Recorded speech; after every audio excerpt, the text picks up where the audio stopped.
Yves Lefebvre, vous êtes secrétaire général d'unité SGPFO Police. Vous n'êtes pas d'accord avec moi ou pas totalement quand je dis que vous, les policiers ou les policiers municipaux ou les gendarmes, dans les villes qui sont en zone gendarmerie, doivent interpeller les sans-abri durant cette vague de froid? Non, je suis pas d'accord. Pourquoi? Parce que effectivement, dans la notion d'interpellation, il y a interpellé. On est bien d'accord. Donc il y a une notion. Je rejoins. Hors la loi. Je dirais de privation de liberté. Ceci étant, la police croule sous le travail. On est en plein dans la lutte contre le terrorisme, bien évidemment contre tous les faits de droit commun. Et une fois de plus, il faudrait que les policiers et les gendarmes soient contraints ou obligés de pallier aux carences des États successifs et des gouvernements successifs. Et il n'y a pas que la problématique des SDF, et je pense que monsieur va me rejoindre, au moment des grands plans de froid, c'est une problématique récurrente, la problématique des SDF. Il faut penser en amont, et encore une fois de plus, on est dans la réaction en France. Il y a quelques semaines, on nous a demandé de remplacer les gardiens de prison qui étaient dans un mouvement social ô combien légitime.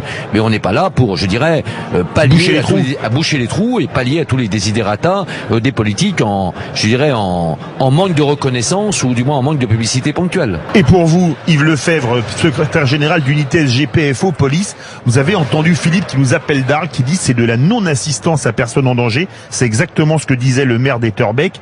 Et les politiques, qu'ont-ils fait? Est-ce que là, on tombe, par exemple, vous voyez quelqu'un qui dort en bas de chez vous, vous qui êtes policier, donc vous connaissez bien le droit, vous voyez quelqu'un qui dort en bas de votre immeuble, la personne meurt, est-ce qu'on peut vous accuser, par exemple, de non-assistance à personne en danger? Oui, bien évidemment, on peut. Mais je dis là encore, en voulant rétrocéder cette non-assistance à personne en danger aux forces de l'ordre, ce sont les politiques, excusez-moi du peu, les politiques n'ont strictement rien fait. Et c'est tristement dommageable pour ces, effectivement, 140 à 150 000, permettez-moi le terme, il est peut-être mal approprié, mais pauvres gens, mais dans le sens, je dirais, noble dans le sens du cœur, je parle, en parlant de pauvres gens. Moi, c'est d'une tristesse absolue. Comment un pays comme le nôtre peut-il consentir à laisser autant de dizaines de milliers de personnes dans la rue, mais aussi bien en été qu'en hiver? J'en parlais. Et d'ailleurs, on meurt plus en été qu'en hiver. Parce que bien sûr.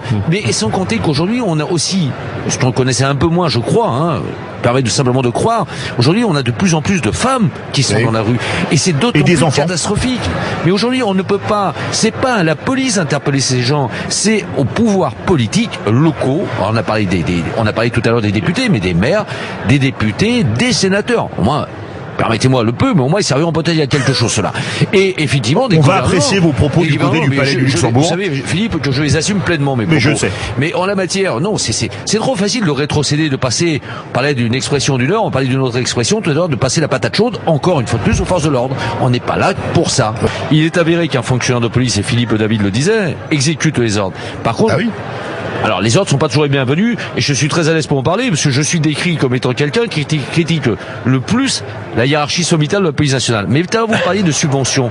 Quand je disais que les associations, je trouve déplorable que les associations n'aient pas toutes des subventions. Je suis syndicaliste. Le droit ayant trait au dialogue social me permet d'avoir subvention. C'est pas une subvention que je perçois tous les ans du ministère de l'Intérieur qui me font mettre les doigts sur la couture du pantalon très très loin sans faux. C'est fort Ne possible. confondons pas perception de subventions qui sont là pour aider avec, je dirais, une certaine soumission à la hiérarchie. On a souvent un mot à la bouche en France, c'est atteinte aux libertés. Est-ce que sauver de la vie de quelqu'un en le prenant dans la rue et en le mettant dans une pièce ou un hangar chauffé, c'est une atteinte à la liberté? Et on peut le faire autrement qu'à travers l'interpellation. On est en train de faire un amalgame dangereux, et je pense, permettez-moi d'être peut-être offensant vis-à-vis des 64% d'auditeurs qui partagent votre point de vue, mon cher Philippe, mais entre interpellation et assistance, il y a un monde, il y a un fossé. C'est absolument pas la même chose. Dans l'interpellation, on va employer la force strictement nécessaire pour l'interpellation. C'est la définition de l'interpellation. Définition de l'interpellation légale des forces de l'ordre. Comme quand vous interpellez un délinquant, par exemple. On a dit, mais aujourd'hui, on est quand même, Mais ces gens-là sont pas des délinquants. Ils ne sont pas des délinquants. Aujourd'hui, la police est là pour faire cesser la délinquance, mais n'est absolument là pour porter assistance comme n'importe quel de nos concitoyens. Et il existe pour ce faire déjà, d'ailleurs, une brigade à Paris. Oui. La brigade d'assistance et de protection des sans-abri. La BAPSA. Qui existe toujours et qui existe depuis très très longtemps. J'ai 36 ans de police et je l'ai toujours connue, cette brigade. Mais on est là dans l'assistance. C'est pas du tout la même chose. On n'est pas là à un moment donné à rentrer dans des méthodes coercitives. Et ça, je ne peux pas l'accepter. C'est pas le travail de la police. L'assistance, c'est le devoir de chacun de nos concitoyens. Et c'est pas le boulot de la police d'interpeller les SDF, très loin s'en faut. Moi, je vais pas faire d'amalgame, mon cher Laurent, avec les SDF et les personnes qui sont en situation irrégulière. On sait que parmi les SDF, nous avons des personnes en situation irrégulière, et là, le policier que je suis est dans l'obligation de faire respecter la loi française en la matière.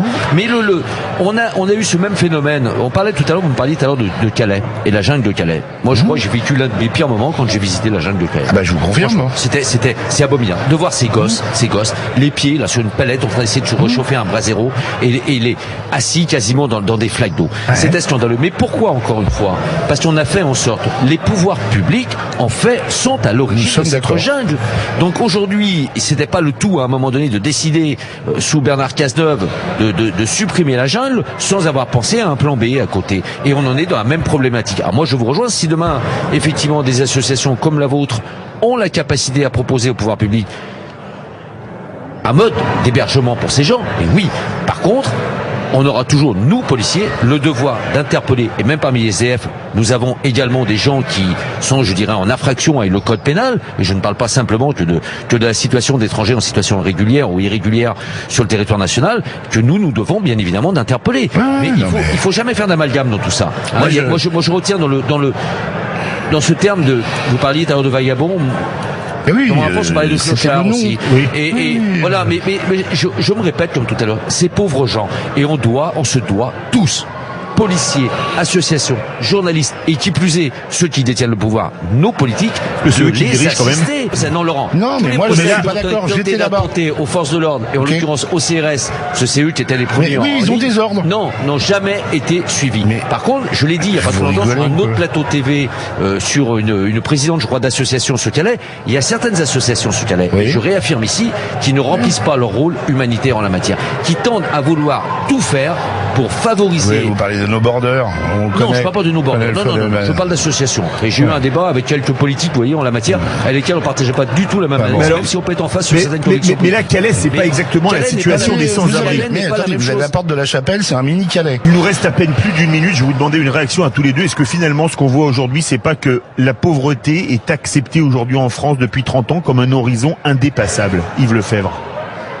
Je peux de vous rejoindre. Elle est malheureusement banalisée.